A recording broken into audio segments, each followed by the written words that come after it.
Appointed time this morning, and so I would like to welcome everyone to the Monday, November the 1st regular meeting of the Harnett County Board of Commissioners. Thank you all for attending this morning. And before we have our pledge and invocation, I would like to take a moment to recognize Miss Sarah Williamson and I believe a class of honor civic students that are attending with us this morning. Miss Williamson, is she? Here. There you are. Hey, yeah, I couldn't see you. Look like a student. I couldn't see you. But anyway, welcome this morning. We're glad to have you and excited that our students from Harnett Central High School have an opportunity to sit in on our meeting this morning and see how local government works, and we welcome you. If there's anything that we can do afterwards, answer any questions, be glad to do so. But thank you for bringing your class this morning.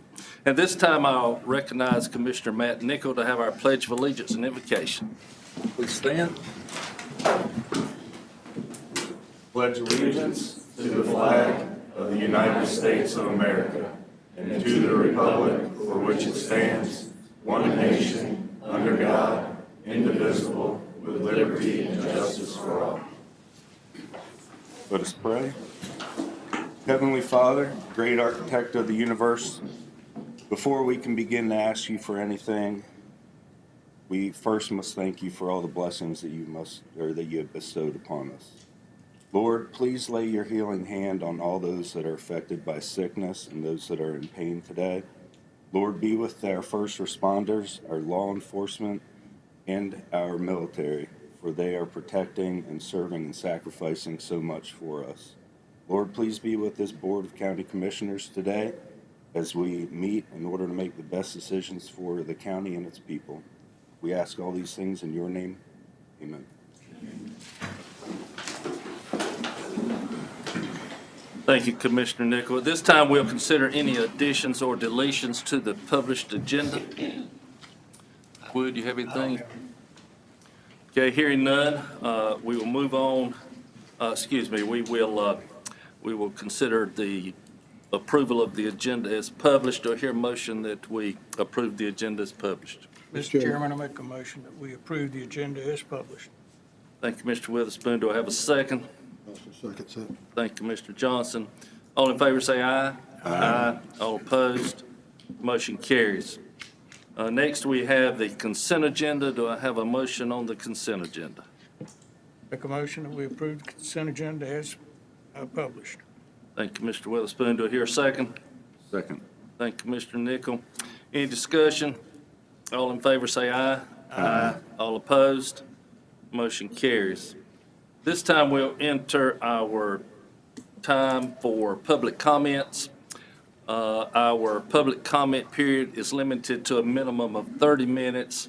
If you wish to speak, you would have 3 minutes to make your comments. Ms. Capps will have a counter, I believe, on the screen to help you as you begin to get to the end, should you need your entire time to be able to draw your comments to a close. We would also ask that and once you speak, that you would not come again to speak during the same public comment period. Also, that you not yield your time to another speaker. If you wish to speak, we would request that you address the board from the podium and begin your remarks by stating your name and residential address. We ask that you maintain proper decorum, make your comments in a civil manner, and refrain from any personal attacks or the use of obscene or profane language. And finally, as this is a public comment period, the board is here to listen. While board members can certainly respond or ask a question if they so desire, that is not generally the norm, as this time is set aside for public comments and not for discussion. So at this time, I'll open the public comment period. If you'd like to speak, please step to the podium. Thank you. Good morning. Good morning. I'm here to speak about the asphalt plant. Which state your name and residential address, please. My name is Margaret Morton, and I live at 86 Gwendolyn Way. I'm here to ask that you consider rezoning the remainder of the land near the Highland Paving property. We can't allow this travesty to occur again. I have no idea why the county decided in July of 1988 that it would be a good idea to rezone that land to industrial. But I'm sure they never expected an asphalt plant to be built so close to a hospital, housing developments, nursing home, dental school, clinics, and county offices. If you think that Highland Paving is going to stay small and not expand, think again. All they have to do is submit paperwork to DEC and nothing can be done about it. Do you really think that folks are going to want to purchase homes in the new development down on Matthews Road or homes being built in Morgan North if they know that their families are going to be polluted by two asphalts that are 1.2 miles apart? We already know of one family that had put an offer on a home half a mile from the proposed plant and canceled once they found out. We all know that Mark Locklear and Commissioner Weatherspoon went out of their way to facilitate the land sale. I have no doubt that before Andrew's final decision on Highland's rezoning request, they were already looking for an alternate location for them. Lou Weatherspoon, you bent yourself backwards for your developer friends that were lining your pockets with campaign money. You lied to our faces on October 7th. You know that. We won't forget that either. You have zero integrity and have forever broken our trust.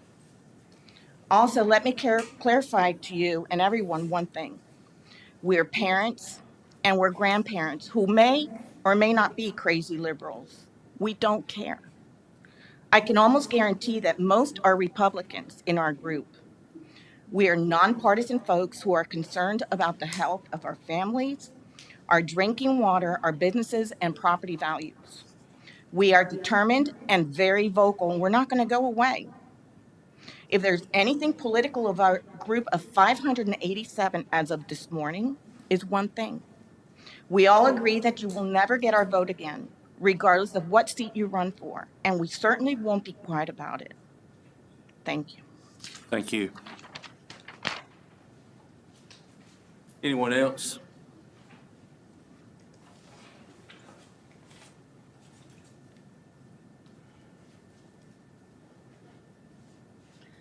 Hi, Sherry Usjack of 224 Walker Grove Lane. I just want to piggyback on what my former resident said, that as recent homeowners here in Lillington, I'm really frustrated and upset to learn about this asphalt plant coming to Lillington. Had I known that, we would have not have moved here. And I'm sure that all the new residents that are coming into Arley Meadows and Walker Grove, if they become aware of this, that may very much sway their decision as well.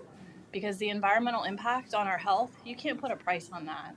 When someone ends up getting cancer and it's because of the air quality and water quality in the area, you can't take that back. And so I just have to say that I've never been one that's been very active in government, but I am going to be now. And I'm paying attention. I vote, and I'm aware of what has happened here, and it's not going to happen again. And it can't, no matter what somebody says or does, that can't take back things that have been done. And therefore, my trust is broken in this government here at Lillington.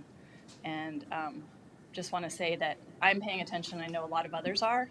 So I hope that nobody feels like this is a small town that you can just come in and do whatever and no one's going to pay attention to it. We are growing. We are going to be strong, and we are going to stand up for what we feel is right for our health, for our community. That's the most important thing. Money matters. We all need to make money in order to survive, but you can't put a price on health. Thank you, Ms. Huschek. And anyone else? Yes, ma'am. Elizabeth Crudup, 234 Hamilton Road, Band Level. I have two quick issues to bring up before this board. Number one, as I was reading the $39,000 ad that they placed on the internet for the Economic Development Director job, I saw that one of their primary functions was of this new director would be to run the daily functions of the Harnett County Properties or something like that, which I looked up and was a 501c3 organization, which you guys do not fund. But we spent $39,000 in that go. And then I tried to read how this Harnett County Properties people got their land. This was Harnett County land that was now put into private hands through that nonprofit, and you're billing the taxpayers to run it, which is totally, totally, totally, totally unfair on the people of Harnett. The second issue is this. I do not know the correct English expression, but the Arabic word for it is bakshish, like a tip, a give back to the Board of Elections executive director, who was not qualified for her current position, but she had it at an appropriate pay rate. There were those who were more educated and were not earning the same amount of money, they were earning a whole lot less money. She was granted a $20,000 raise, $20,000 raise, and nobody else in that department was given a raise. How can you go from 50,000 or so, 50K or so a year to 70,000 just like that overnight? If it's qualifications, yes, she's now graduating from college, but there've been college graduates working in that department for years. For years. This is becoming beyond corruption. This is just becoming mayhem with Harnett. And we ask you guys to, at some point, exercise fiscal responsibility and stop robbing the people of Harnett and treating people of minority races in your employ like they are trash. This is completely unfair. Thank you.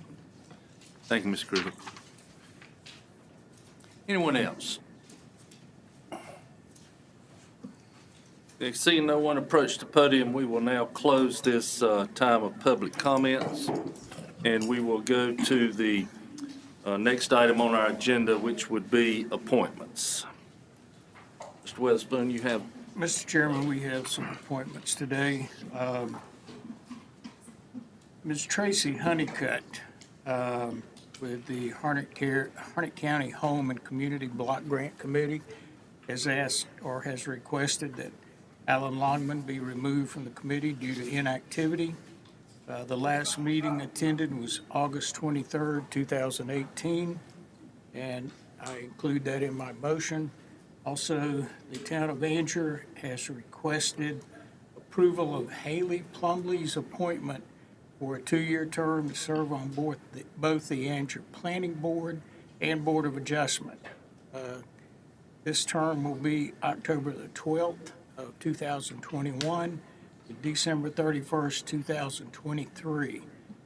That's my motion. We do have another one, but I will let the other commissioners speak to that.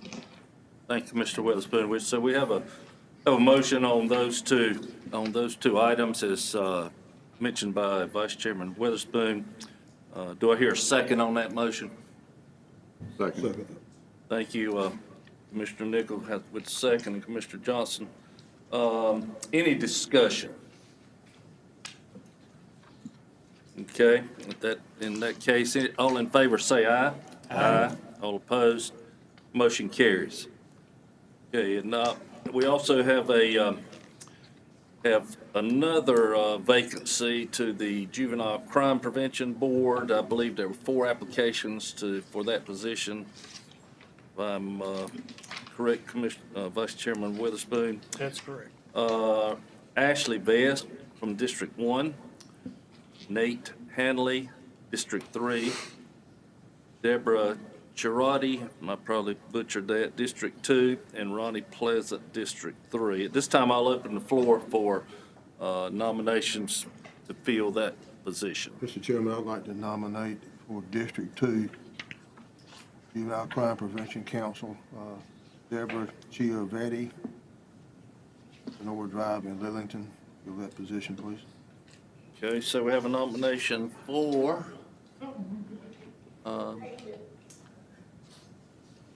anybody know how to operate the new building lights?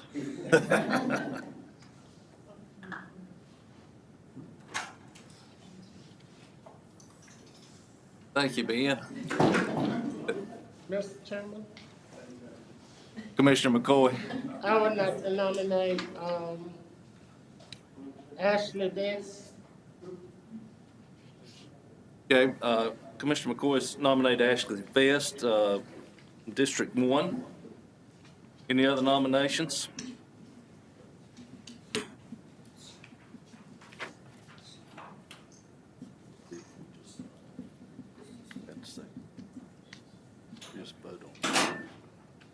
So we have two nominations. Do I hear a motion that we close the nominations at this point? Make a motion, we close nominations, Mr. Chairman. Do we have a second? Second.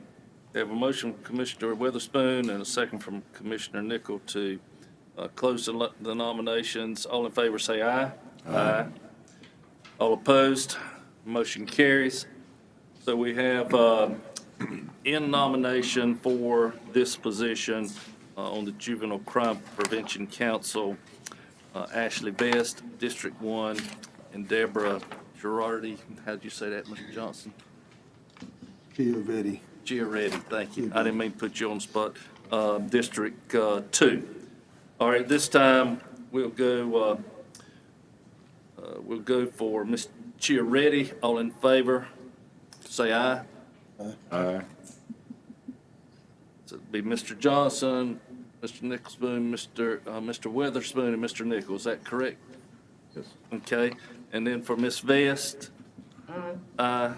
The motion carries for Ms. Chiaretti, 3-2, to fill this vacant position on the board. Thank you for that, Mr. Witherspoon.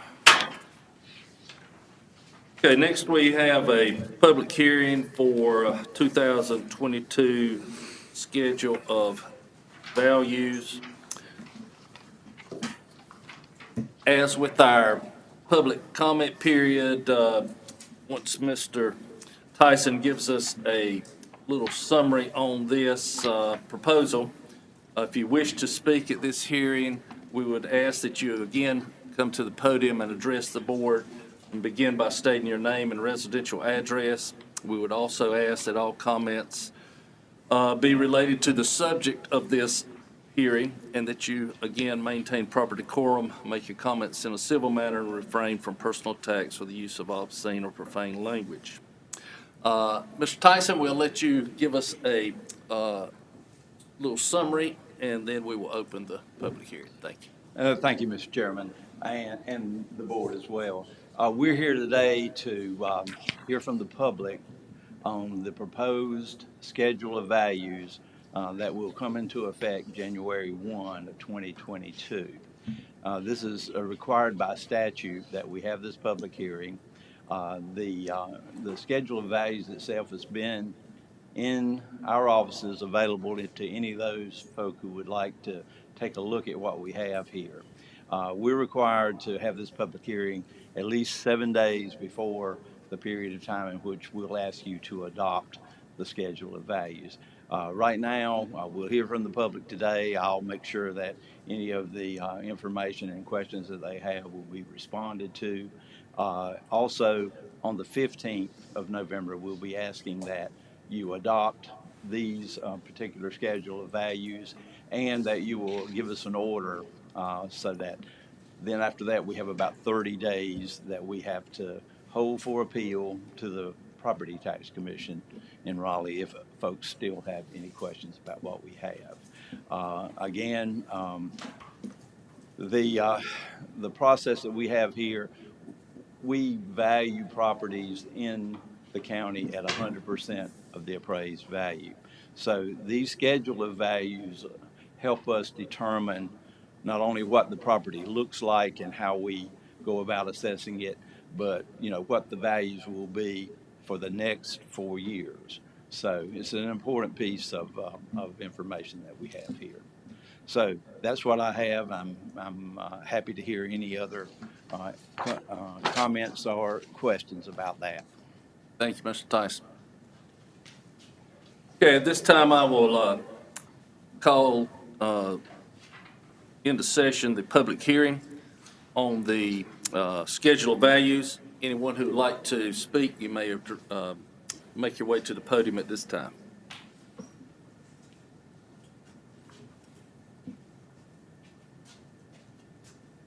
I'm sorry, is he allowed because it's a public comment section, because it's a public hearing, he'll be able to answer a couple of questions? Sure.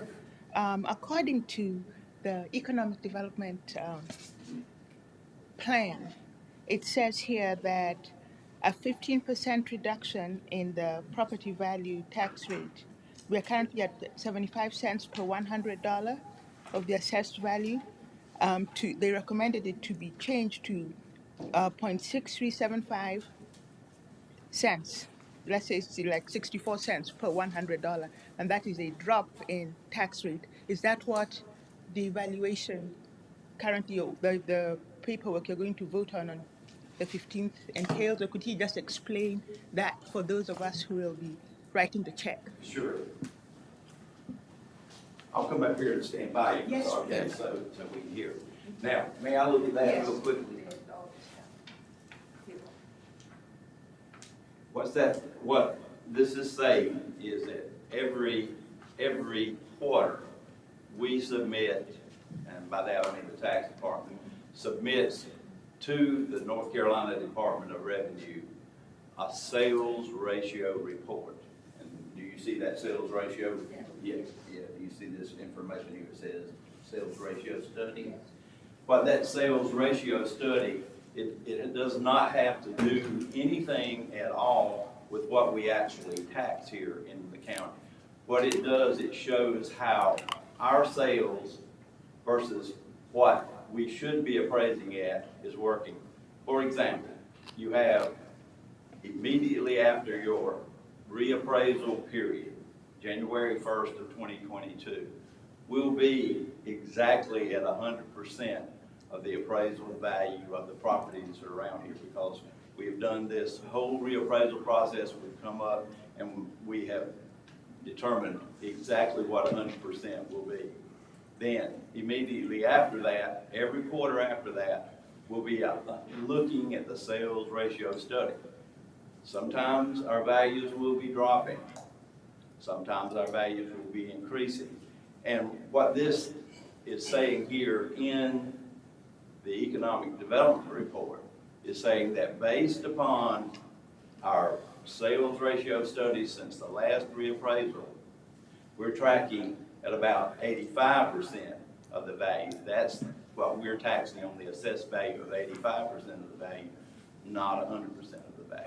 So I believe what I'm not the economic development folks, but I believe what they're trying to say is that once we get these things in place that they're proposing, then there will be an opportunity for you as the commissioners to look at what the tax rate should be. And it may be what they're saying there, but it might not be.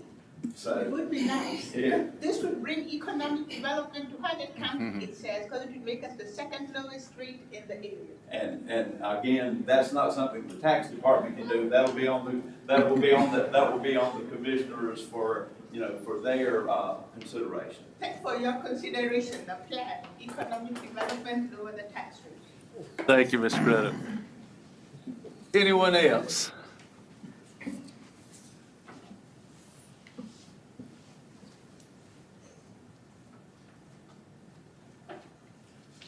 Morning. Good morning. My name's Kent Jeffries. I live at 747 Perthway Road, Fuquay Marina, Collegiate Springs community. Lifelong resident of Harnett County, born down the road in Good Hope Hospital before it became a mental facility. I'd like you to know. I have a couple of questions from Mr. Tyson here regarding the property revaluation. When was this completed? We haven't completed it quite yet. It'll be completed before December the 15th. So, but have all of the properties been visited by the assessor? Yes, sir. We Okay. have completed what we term the field work. So was the field work completed before the asphalt plant was announced? About the same time, I believe. Yes or no? Well, the answer is, they were finishing up, our field folks were finishing up, and they had already been through District 4, where you're talking about now. So for those property owners in the vicinity of the proposed asphalt plant, was that taken into account in the reevaluation? It hasn't, but we are looking at that. Okay. So I assume then that after the values are announced and everything is approved, that the homeowners and property owners who feel that their property values have been negatively impacted by the proposed asphalt plant have the opportunity to appeal to the Board of Equalization and Review to have their property values adjusted accordingly. Yes, sir, that's by statute. You have that. Correct. You have that right of appeal, so. That's right. yes. I just want to make sure that the property owners, because I don't have a dog in this hunt. I live several miles away. But I was involved in an issue about 12 years ago that took me several years to get resolved. It also involved the Planning Department, the Board of Equalization and Review, on property that was owned by a sitting county commissioner at that time. The Board of Equalization and Review was a very important tool in this. And the property owners need to know that they have that resource available to them as well. Thank you. Thank you, Mr. Jeffers. Okay, anyone else that would like to speak at this public hearing regarding this topic? Seeing no one else move, then we will we'll close this public hearing. Thank you, Mr. Tyson, for that summary for us this morning.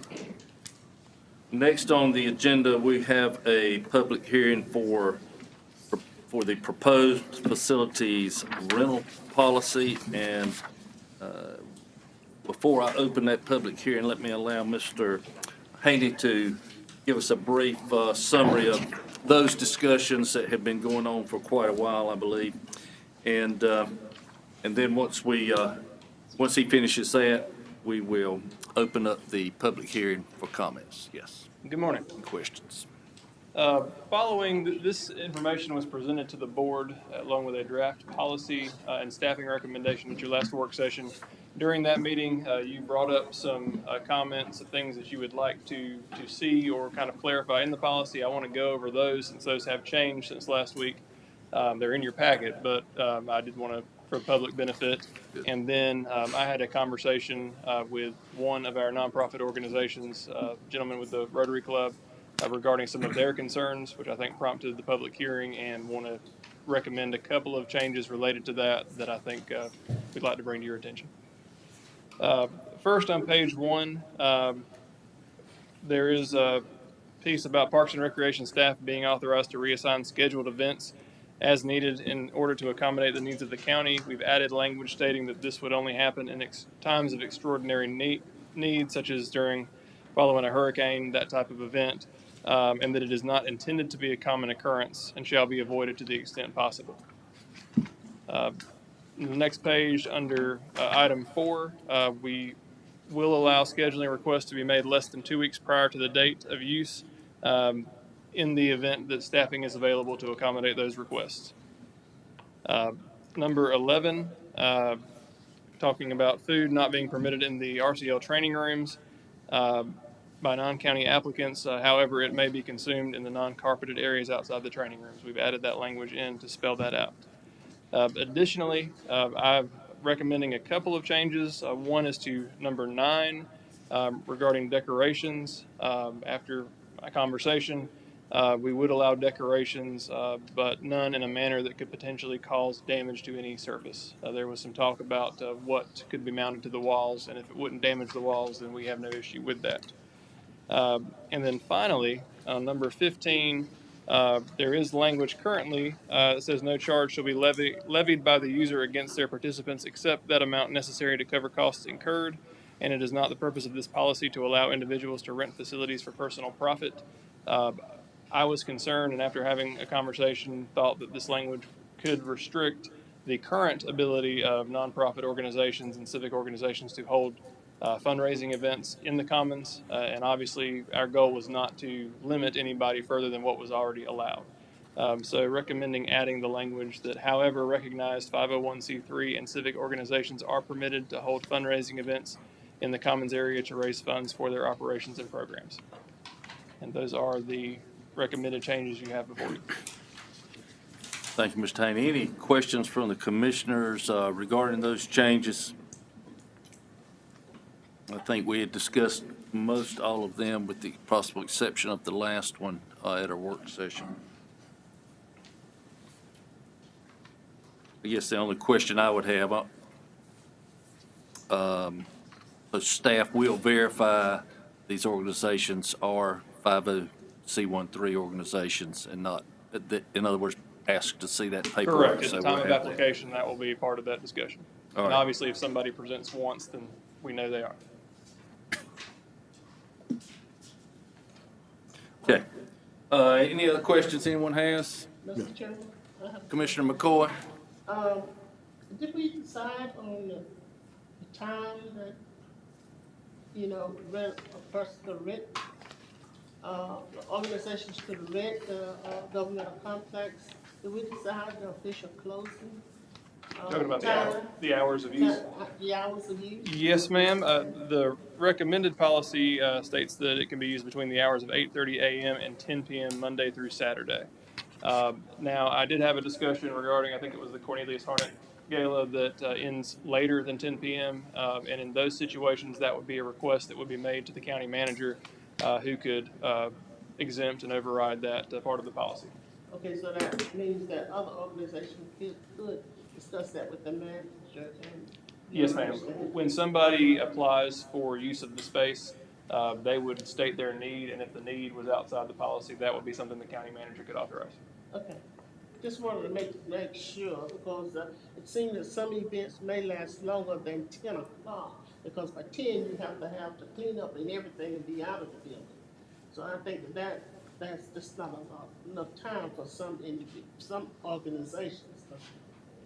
So thank you. Yes, ma'am. You answered my question. Thank you, Commissioner McCoy. And thank you, Mr. Haney. Any other questions for Mr. Haney before we open the public comment period? Ms. Capps sent me a text. Those 3 public comments that you have emails for, are they for this public hearing? They were for the last one, and I apologize. They were actually for the public comment period. For the earlier. public comment period, Yes. okay. I apologize, I should have checked on that. We'll revisit that in a minute. Okay, at this time, we'll open the public hearing for the proposed facilities, county facilities rental property. Yes, sir. Thank you. Richard Chapman, 5220 Christian Light Road. I was the representative of the Lillington Rotary Club who spoke with Mr. Haney on Friday. We talked over the policy extensively, really essentially reached a meeting of the minds. At the time, though, the revised policy was already submitted for inclusion in your packet, and most of the things that I brought up couldn't be included in that. Now, Mr. Haney has made some verbal suggestions for amendments that cover some of those, but I'm not sure that they cover all of them. Specifically, what the procedure is for getting exemptions for such things as the hours. Our gala, which we've had 35 times, about 20 of them in the Commons without any incident, goes from 7 to 11. Typically, it's for older folks, and they're usually gone by 9 or 10, but the band plays on, and when the last dancer is finished, then they pack up their horns and go. The caterer is the same caterer we've always used, and they've got it down to a science. They're great at cleaning up, but it does take them some time. So it's very often 11:30, maybe 20, a quarter of 12 before the room has been returned to the condition in which we found it, which is our goal. And that's what we have always done in 35 occasions, and which we will always continue to do. That's past 10 o'clock. I understand that it's probably not going to be a problem for us to get dispensation to extend those hours, since this is an annual event, doesn't happen but once a year.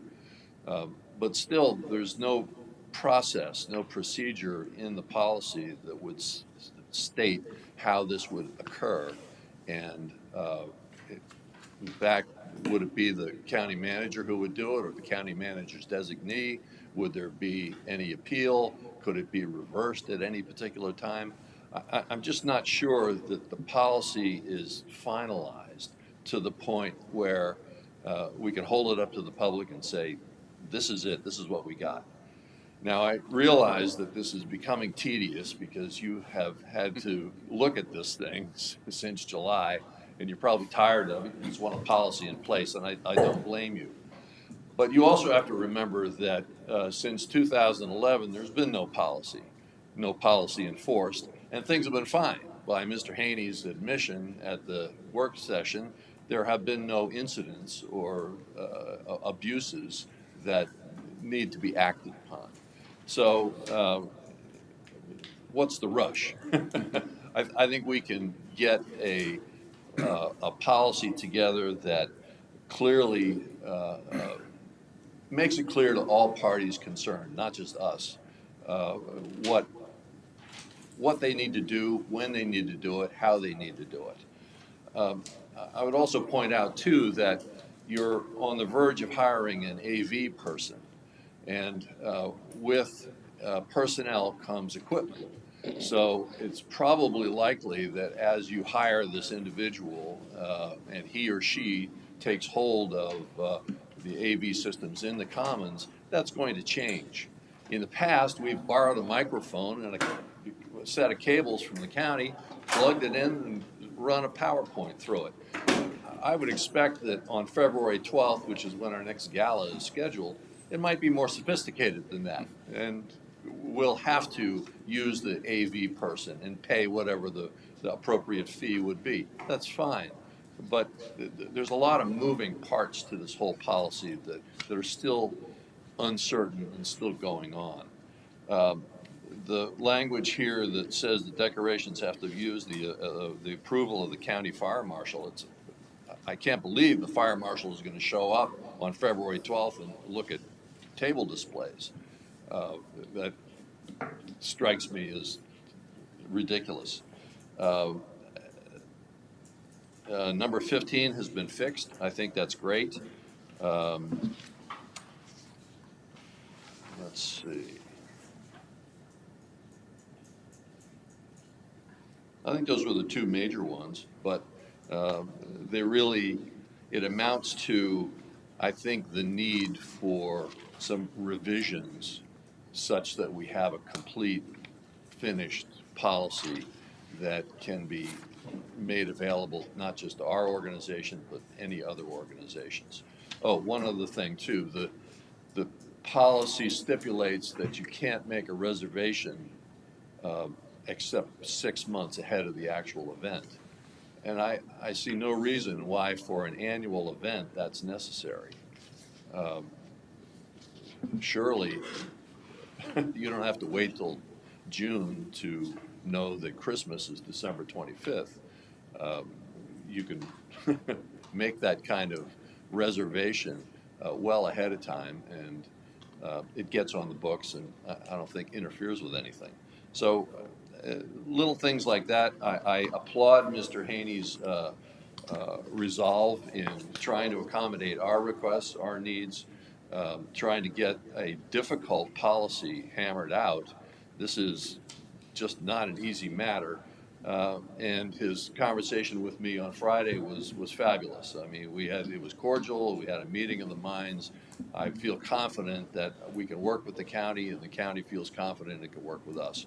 And that's really all I want going forward. So I would respectfully request that you table this item until the final finished product gets with all the I's dotted and T's crossed and everything up to snuff, and then bring it back, and then you could put it on the consent agenda, and that would be fine. Okay?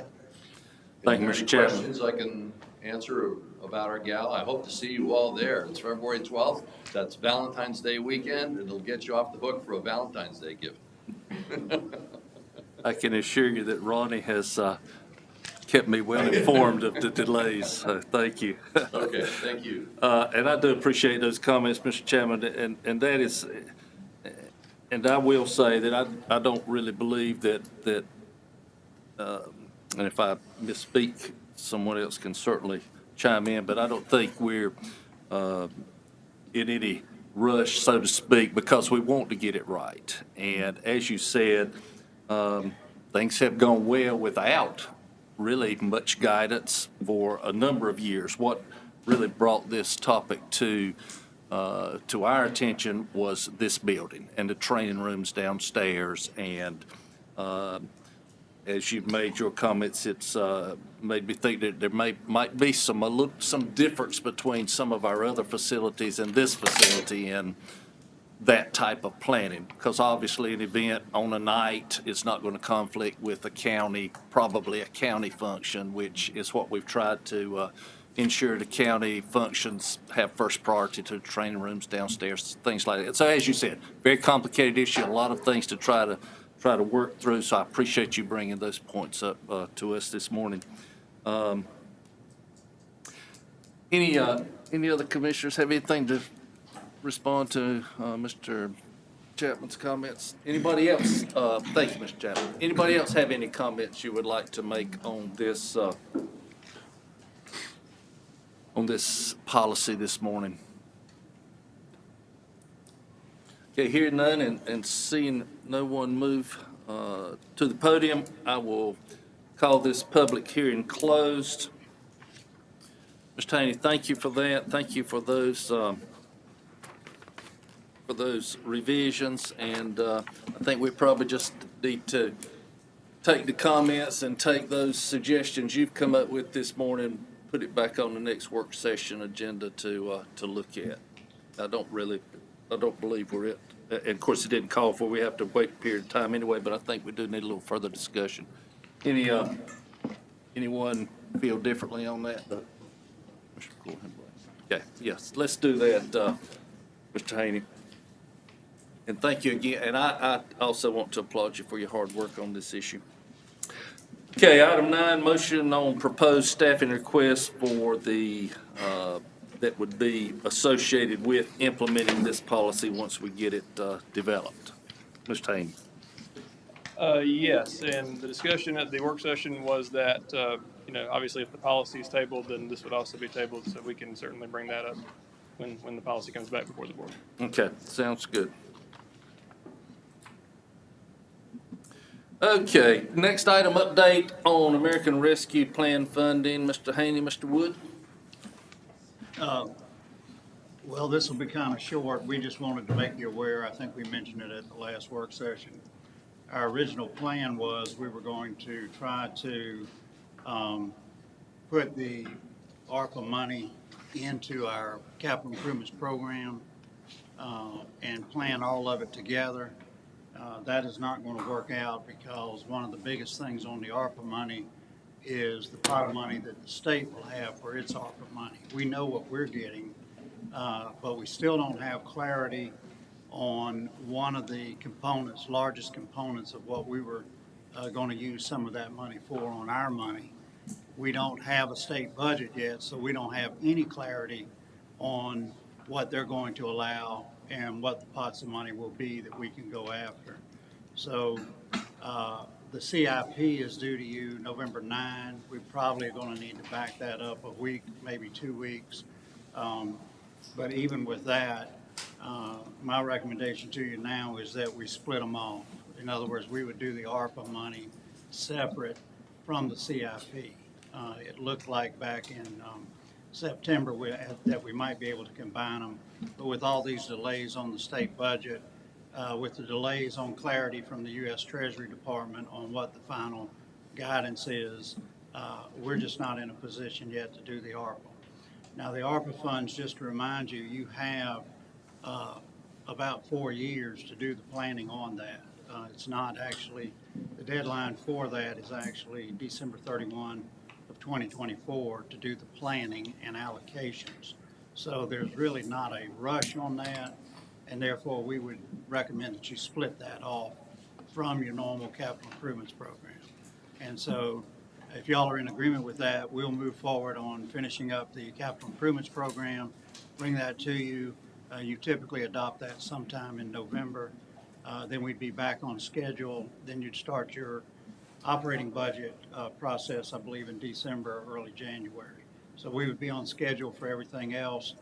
And then we will do the ARPA once we have what the state budget is going to be what pots of money for what purposes they're going to allocate money that we can then go after as a grant. And we'll hopefully have guidance, clear guidance from the U.S. Treasury Department on what we can and cannot use it for. Specifically, one of the things we're waiting to hear on is there has been some discussion about whether we can use the ARPA money to create more capacity in water and sewer plants. And as y'all know, one of the biggest projects we have is the North Harnett wastewater treatment plant, and we would want to use quite a bit of that ARPA money for that. And so we need to get clarity on, are they going to allow that or not? We're hearing they might, but again, until it's formally decided, we couldn't make an allocation right now anyway. So that's pretty much the update. Brian, do you have anything further? I mean, I was going to go over some of the staff discussions we've had and give an update on that if you'd like me to. Yeah, let's do that. Okay. I can get that to work. Okay. And some of this Mr. Wood obviously just said, but just to give you a refresher, Harnett County is receiving $26.4 million from the American Rescue Plan Act. To date, we've received $13.2 million, with the other half coming approximately 1 year later. We are seeking to maximize these dollars by also pursuing state ARPA funding, which North Carolina is receiving $5.44 billion. We are, again, waiting on the adoption of a state budget, as well as the final rule from the U.S. Treasury. Funds may cover the costs from March 3rd, 2021 through December 24th of 2024. They must be incurred or obligated by December 31st of 24 and must be expended to cover obligations with all work completed by December 31 of 26. And they may only be used for purposes allowed by the U.S. Treasury guidance and the state of North Carolina law, which has created a few complications, particularly around broadband. To revisit the eligible uses for ARP funding, those are to support the public health response to COVID-19, to address the negative economic impacts of COVID-19, to replace public sector revenue loss, to provide premium pay for essential workers, and to invest in water, sewer, and broadband infrastructure.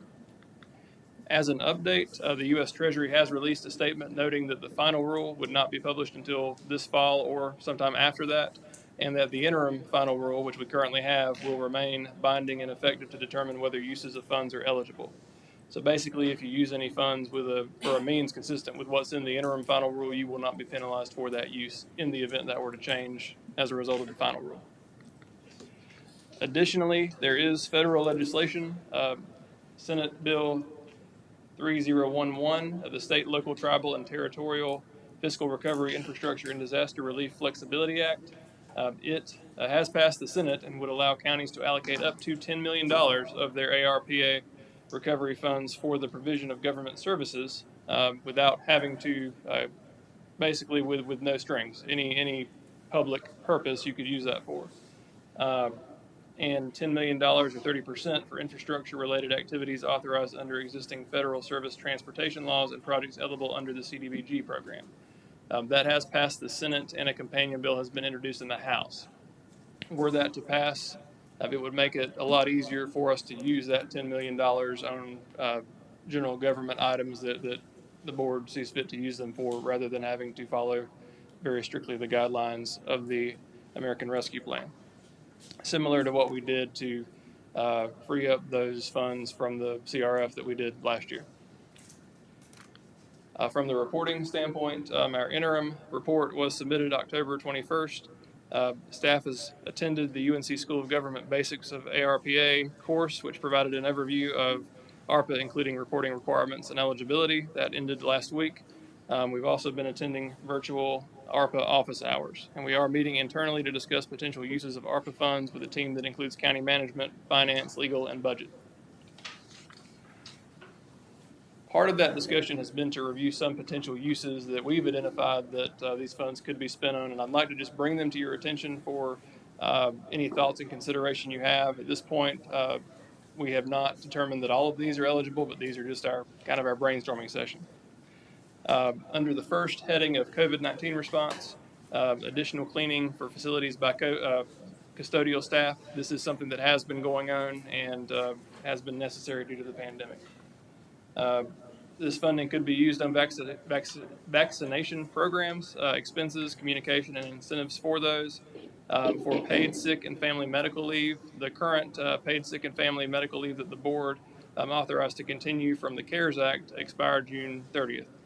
We have received numerous questions from staff about whether or not that would come back, and that's something that we've seen on the table, but that would obviously be a discussion to have with the board. Treatment of employees due to COVID. For counties that are self-insured, we're hearing that you can use this funding to offset expenses you may have if an employee were to be hospitalized with COVID, and that funding that's charged to the county, the expense for that could be offset with this funding. Public health and public safety payroll. Again, this is what we use the CARES Act for, to displace those funds. It is, again, more complicated with ARPA. However, we're beginning conversations with our emergency services and public health director to look at who may qualify for that. That would be an easier way to displace some of those funds. And then capital investments. So looking at our CIP to determine what projects may be eligible for this funding. They have to, it would have to be something that was constructed, renovated, or added on for a specific reason due to COVID-19. So we're looking at how you justify some of those. One option or one thing we've considered is finishing the third floor of the courthouse to allow for additional social distancing space related to those functions. That's just an example of something that we think we might be able to make a case for if the board were interested in using these funds for that purpose. And again, since we did this, we've had that bill introduced that might free up $10 million for discretionary purposes. Correct. And I think from our internal planning, it would be a goal to identify, if that were to happen, you've got $10 million that could be used generally, and then another $16.4 million that we would have to find a way to justify. And these are certainly options for looking at how to do that. Brian, I guess the only other question, the bill's dealing with broadband in North Carolina. Has there been any movement on that? I'm not aware of any movement from the association that we've heard. That's obviously still tied up with the budget and everything else right now. Thank you for that question, because that was one I was going to ask, but I appreciate the update. Briefly, that is the most substantial use of funds and complex. Addressing economic impacts, that would be to provide assistance to households, small businesses, nonprofits disproportionately affected by COVID-19. That's another area where state law makes things very complicated in terms of giving grants to small businesses and to citizens. So if the county were to look at doing something related to that, it would have to be structured very particularly so that it were to comply with state statute. It sounds like there are a lot of restrictions in doing that. Revenue loss, that's something that we will be able to calculate on an annual basis. However, this bill, this federal bill, would eliminate the need to do that. Premium pay. This is additional pay for employees who perform regular in-person work during the pandemic, interact with others, or physically handle items handled by others. And you can provide up to $13 an hour in additional wages at a maximum of $25,000 per worker, and that's through the duration of the ARPA period. They're recommending prioritizing low and moderate income workers. Obviously the board has made some decisions in terms of some reclassifications due to recruitment for some of our employees. This could be an avenue to adjust some others who have dealt with COVID. It would not be in the form of a reclassification, but it could provide premium pay to help address those salaries for difficult to fill positions. Just something we want to make you aware of and throw out there.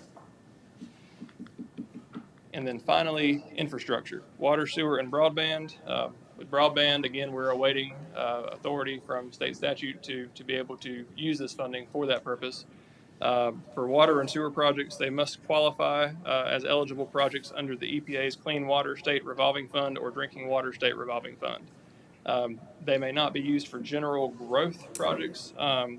However, if the growth is here, then it sounds like they could be used for that. I've been working with Harnett Regional Water leadership to investigate this a little more further and find out what exactly would be eligible. And then I know when we briefed you previously, The issue of the Riverside drainage issues came up as a potential project that Commissioner McCoy wanted us to look into. We have sought guidance on eligibility, and we were put in touch with the North Carolina Office of Economic Resiliency and Recovery. We are waiting to set up a meeting with them after the study comes back from the community. So I've talked to the lady who's been here about that plan, but it sounds like there may be some state programs that could assist that we'd like to help connect them to. So we will talk further about that once that study comes back. Remind me again, what's the approximate time that the results of that study would be coming in? Do we know? I think it's within the next month or so. Yeah, I was thinking it was this fall. Thank you. You're welcome. So with that, just wanted to bring that back before you. Get any feedback you've got on anything presented today, any areas where you might want more information in our next update, as well as any additional projects you may want investigated.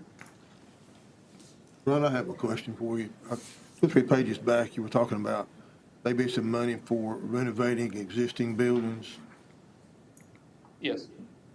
Would that, if you renovated the 3rd floor of the courthouse, possibly you could bring probation back from Dunn to the central campus?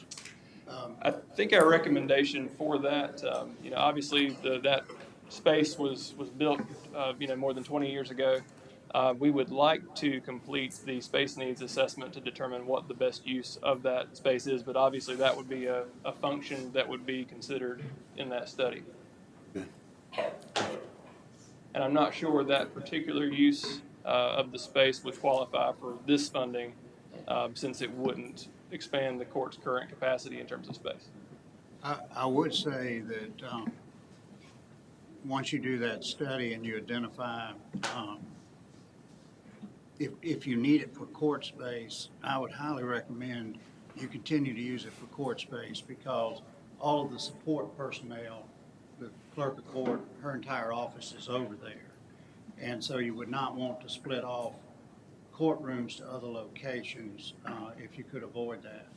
But you could find another location for probation, and it could be brought back. Yeah, there's been talk going about moving probation over here to the central campus now for a couple of years. Yeah. I just wonder if this could be part of that. It I understand could be. about the courtroom. I would strongly suggest you do that as a standalone building and leave the courtrooms in the courthouse. Sure. Because as rapidly as this county's growing, and you grew over 20,000 people in 10 years, if that continues another 20 years, obviously we're going to have to add courtrooms and judges and that sort of thing.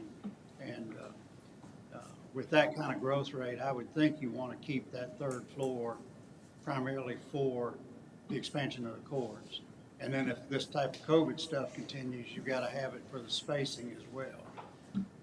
Because that would be my suggestion you look at. But I agree with Brian. I think you need to do a space study on that and determine what facilities you've got left that you need to look at doing over a 10-year period or so. And I've got an RFP prepared for that in draft form that I'm circulating internally, but it would also include examining that need as well as one of the county's obligations to provide space for that function. Thank you, Brian. Have you considered finishing the 2nd floor of the DSS building? Yes, I would say that is that similar to the courthouse space. Obviously that would be for expansion.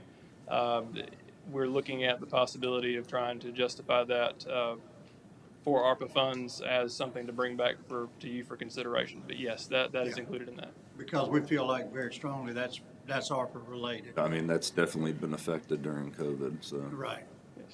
And again, going back to the same comment I made about the courts, if you're adding 20,000 people a year, a couple of decades of that, that's 40,000 more people that your DSS is having to serve, as well as your health department. So there's no question you're going to need the space at some point. Commissioner Point, want to speak.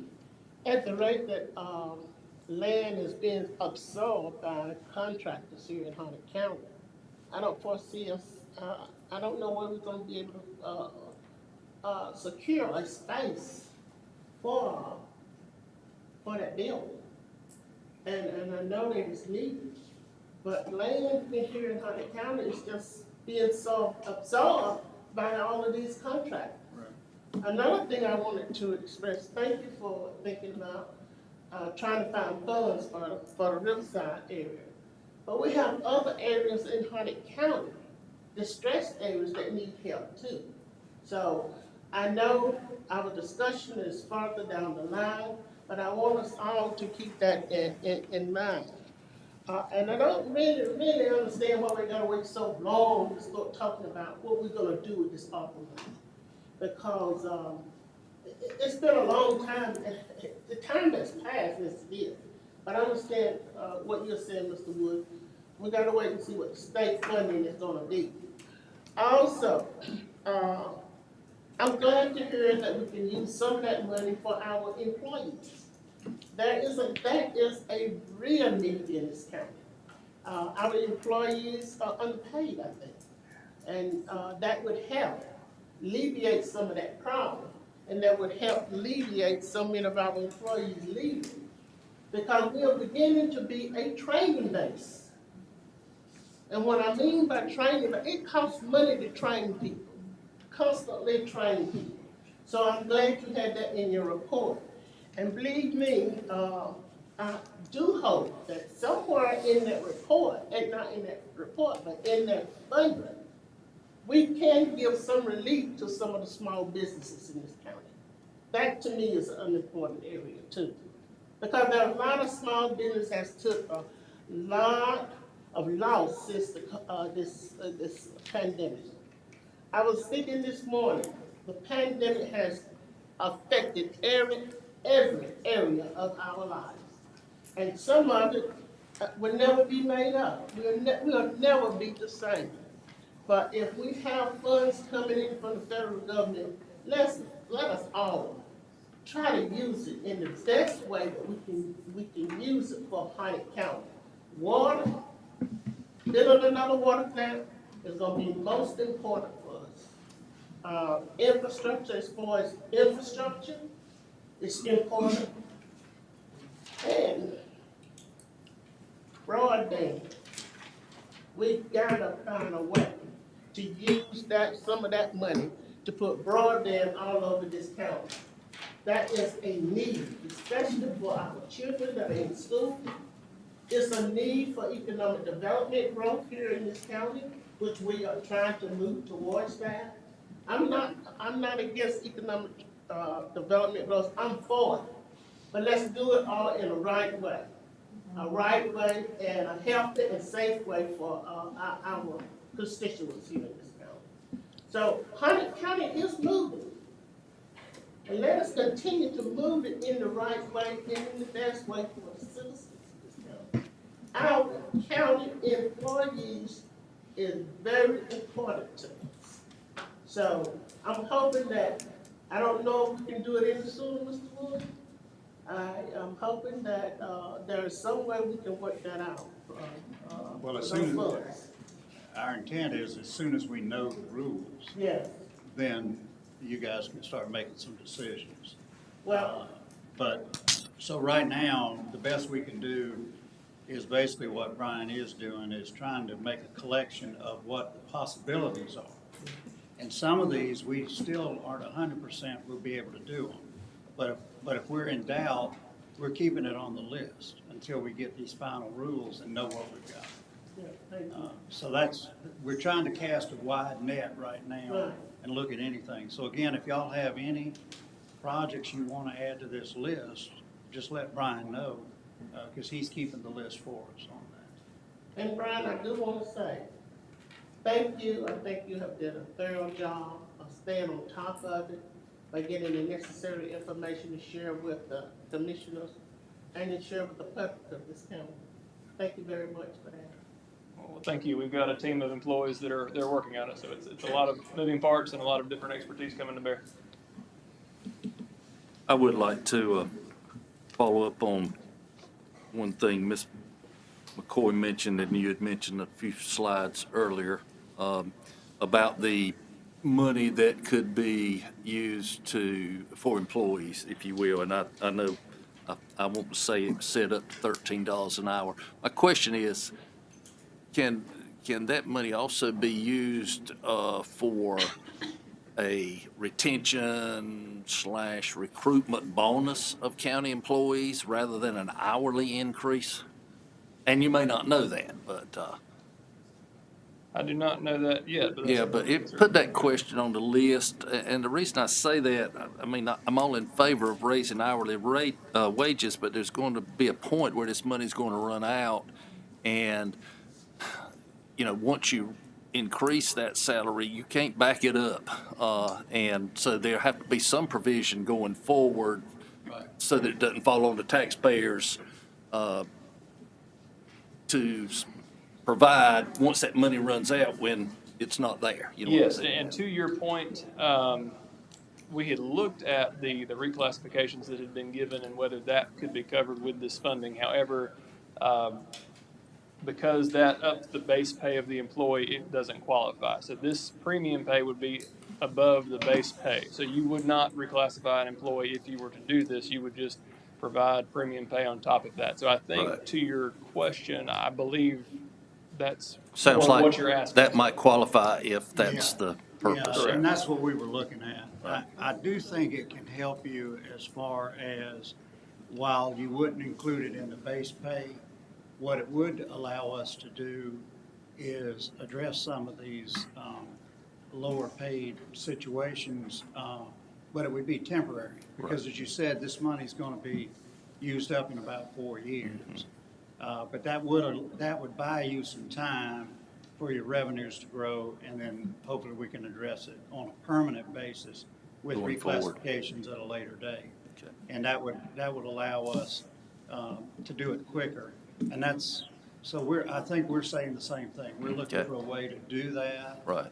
But at the same time, it does have to be temporary, because your point's exactly right. This money will only be there about 4 years. And so you can't build a pay plan around that. And that's why they're calling it premium or bonus pay. Right, very good, thank you. Any other questions for Ms. Taney? Ms. Taney, do you have any, I don't mean to cut you off, you have more for your presentation, okay? Any other questions for Ms. Taney, any of the commissioners? And I would also like to commend you and your staff for your hard work, and I know the challenges that come with trying to get a clear definition of sometime of what you can and can't use it for, and I understand that we're not at that point yet. But going back to the original, Mr. Wood's original point when we began this discussion, I know initially we had hoped to be able to build this in with our CIP plan. Right now, that looks like that could be somewhat challenging because we're struggling to get the direction on how we can and cannot use these funds. And so I think the recommendation was that we back this out of CIP discussion so we can get that wrapped up for the upcoming year. Is that correct? Yes, sir, that's correct. Commissioners, anyone have any problem with that? Okay, I think we're good with that approach then. Thank you. Thank you, Ms. Taney. I appreciate that. Okay, next on the agenda is a motion to select the airport engineers of record for a 5-year term commencing on November 14th, 2021. Mr. Wood? Mr. Chairman, this has my name on it, but we've had a subcommittee working on that, and I think Commissioner Weatherspoon and Commissioner Nickel have been on that because they're two of our members who are on the airport committee. So at this point, I'm just going to turn it over to them. Thanks, sir. Yeah, we had had a couple of meetings. The purpose of this committee was to review the proposals that we got in for engineering firms moving forward. The committee was made up of the chairman and vice chairman of the Airport Advisory Board, as well as the operations manager of the airport, Commissioner Nickel, and myself. We met a couple of times, and just to cut to the chase, our recommendation is that we engage Talbot and Bright and Parrish and Partners as the engineers of record moving forward. And I'll just, I'll make that motion, then we'll discuss how we want to handle projects, if that's okay. Okay, so we have a motion from the committee, it's proposed by Vice Chairman Witherspoon to recommend as engineers of record Talbot and Bright, along with Parrish and Partners. Is that That's correct. okay? Do we have a second to that motion? Second that. Second by Commissioner Nickel. Any discussion?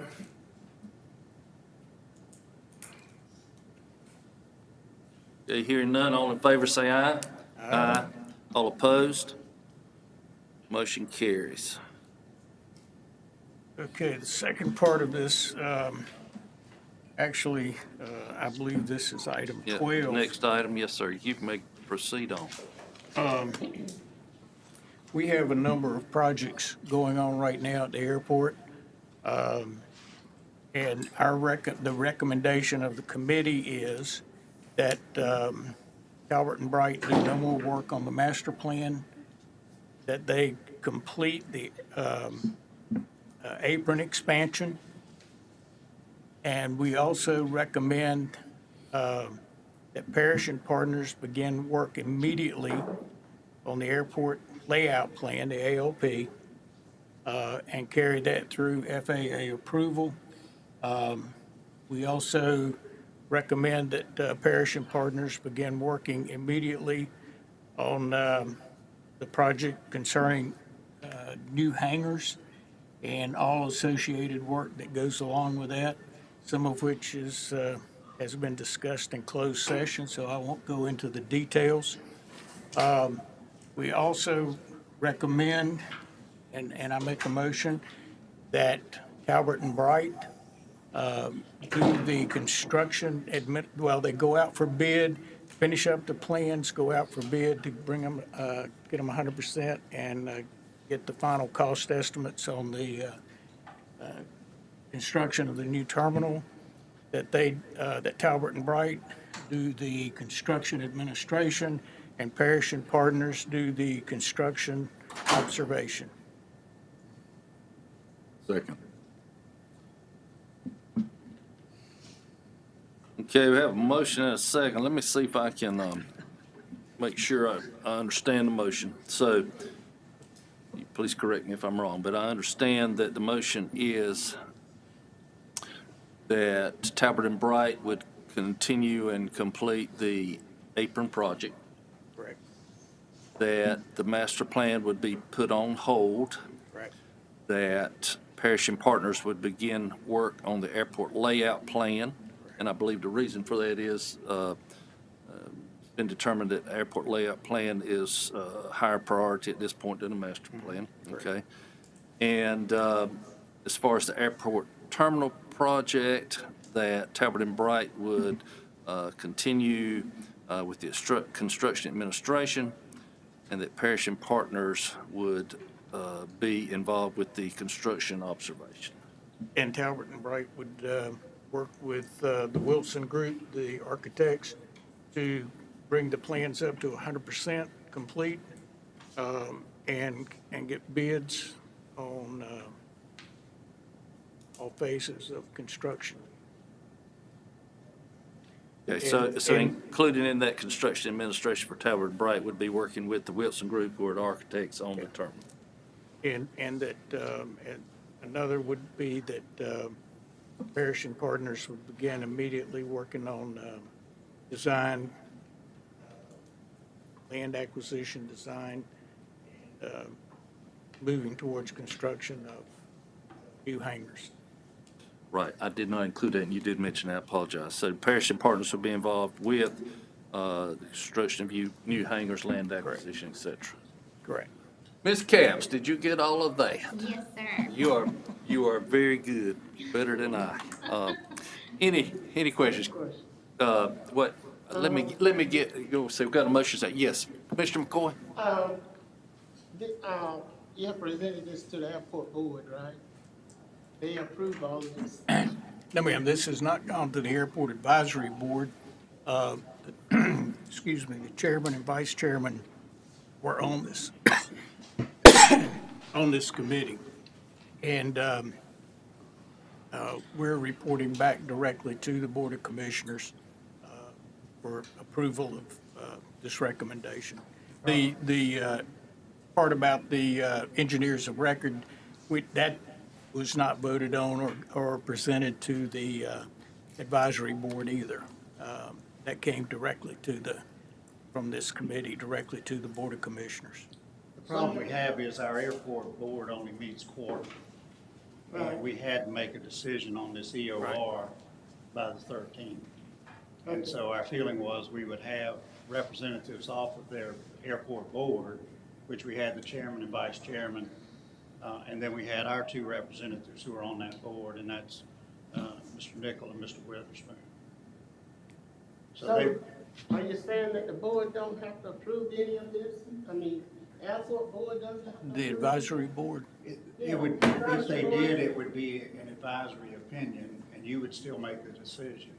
So we included people off of that board in this process, but we were time constrained because of the deadline. This EOR contract expires November 13th, so we would not have had time to have another airport board meeting is the problem. But they are aware of it, all right? yes, ma'am, to my knowledge. I have not discussed it with the other members of the Airport Advisory Board. As far as has the chairman and vice chairman talked to the other members, I don't know. I can't speak to that. Mr. Chairman, if I could.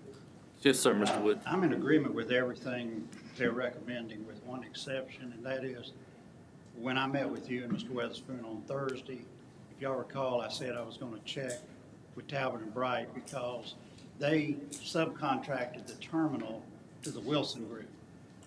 Talbot and Bright are an engineering group, just like Parrish and Partners are an engineering group. So Talbot and Bright subcontracted the terminal building to an architectural firm, and that's the Wilson Group that Mr. Weatherspoon referred to. What we didn't know when we met Thursday was what did their contract call for as far as contract administration and inspection. And so I talked to Mr. Bright on Thursday afternoon after we talked. And basically what he told me is their contract calls for the Wilson Group to do the inspections and sign off on the monthly pay request, which is part of contract administration. But it is done, they have to report to Talbot and Bright, but the people actually doing the work are the architect.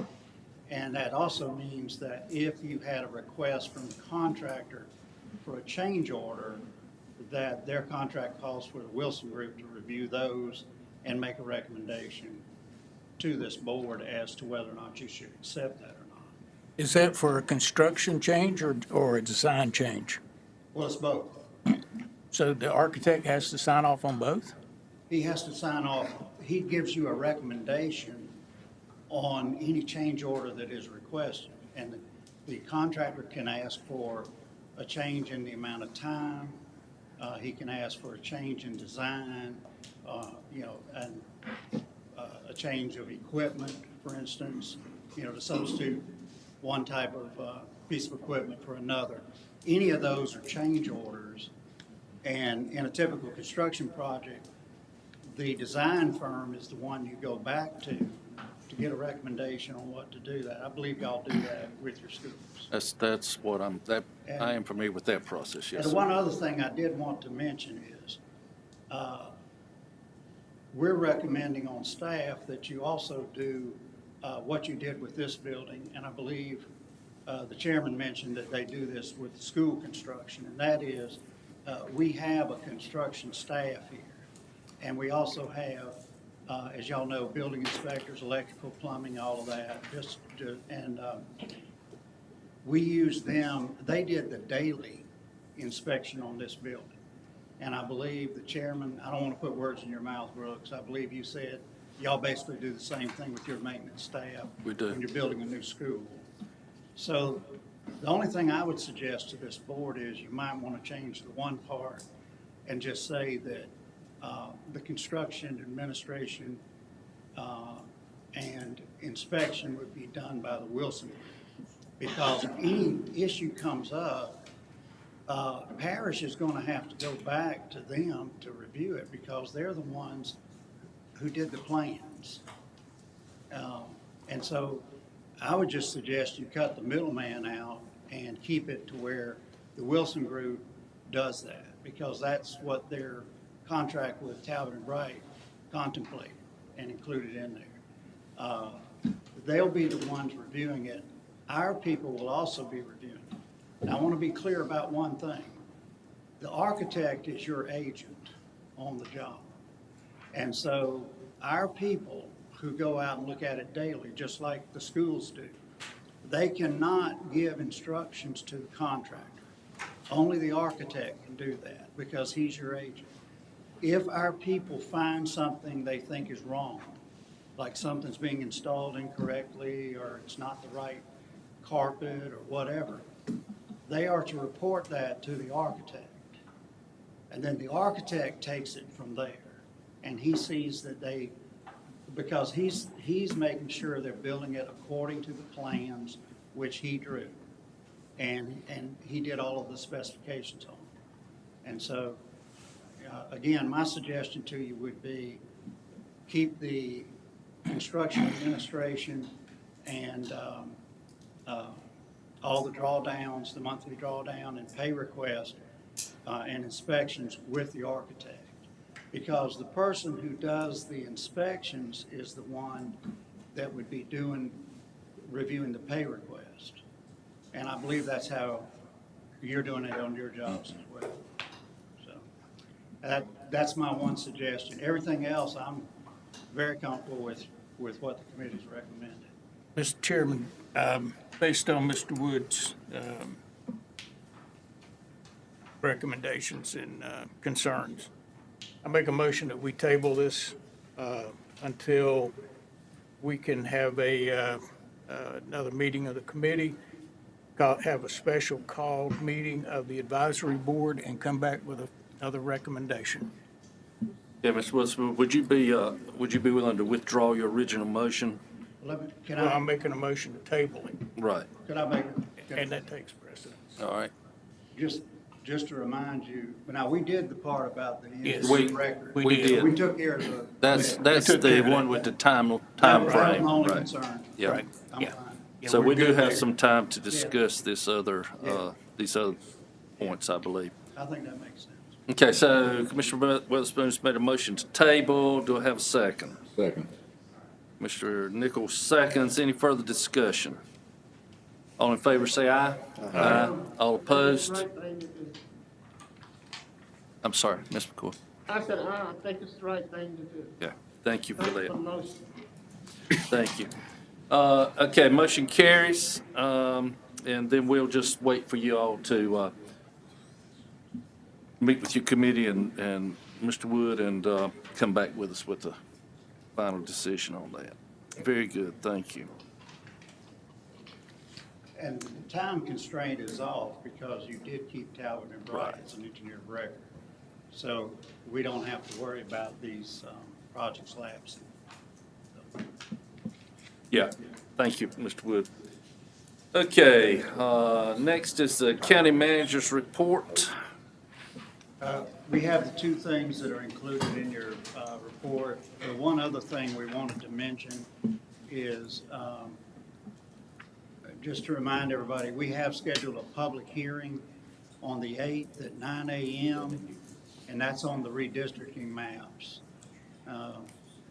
And this assumes that we'll have them in, but as y'all recall, the attorney said he couldn't have them by the 1st, which was today, but he felt he could have them so that we can do this on the 8th. So at the 8th, the meeting there, the schedule of the agenda would be, the first thing would be this public hearing so that we can get the redistricting out of the way. The second thing is then you would be going into closed session to meet with the consultant on the county manager applications. So that's going to eat up most of the meeting day. But again, we just wanted to remind everybody and get some publicity on it. We will be doing a public hearing on the 8th at 9 a.m. on the redistricting. That was not a requirement, but it was one of the things that y'all wanted to do so that the public was able to see the maps and have some input into it.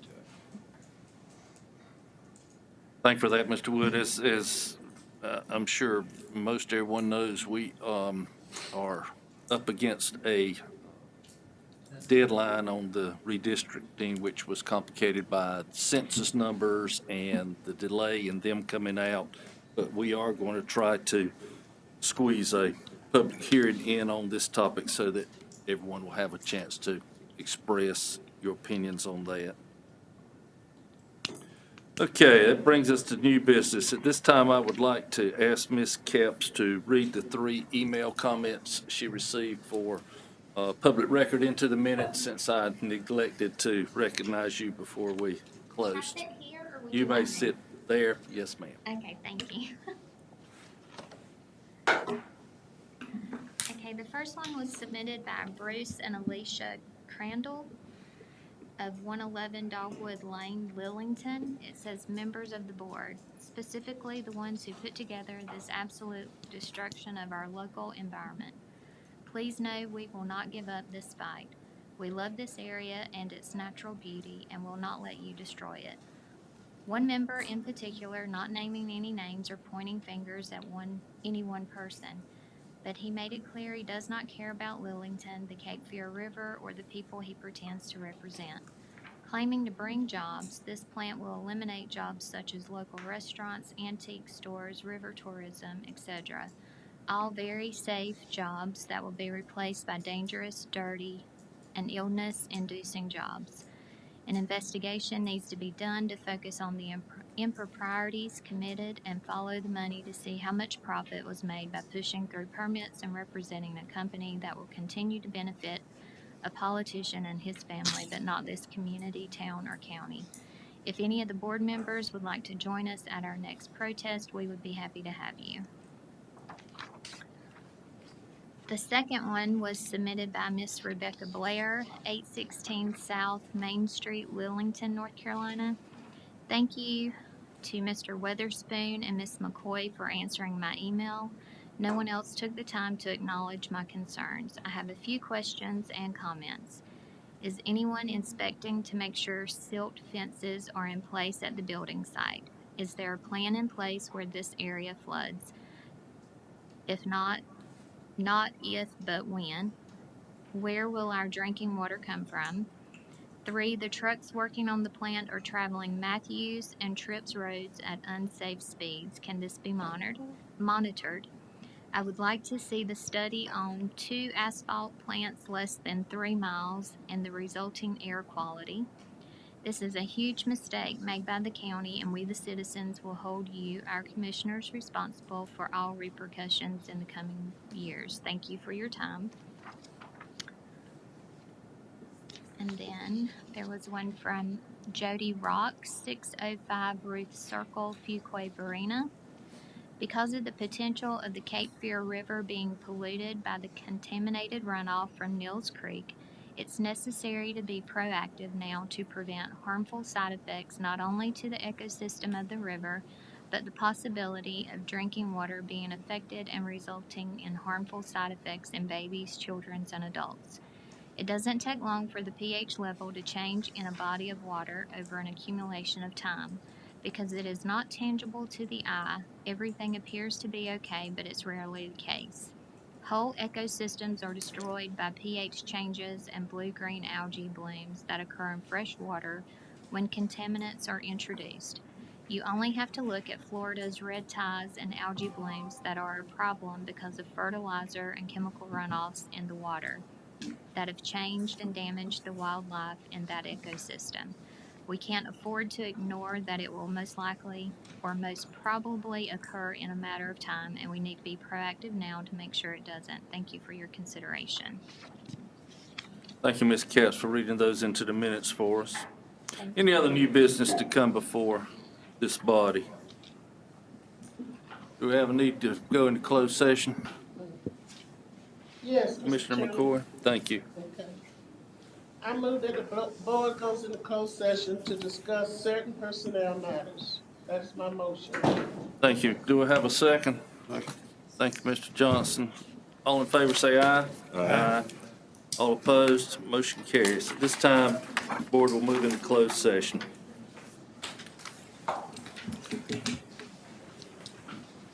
Ms. Williamson, thank you again.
Closed session, return to open session. I will call us back to order in open session. This time, is there any more business to come before this body? Mr. Chairman, I make a motion that we adjourn. A motion to adjourn. Do I hear a second? Second. Thank you. All in favor, say aye. Aye. We are adjourned. Thank you.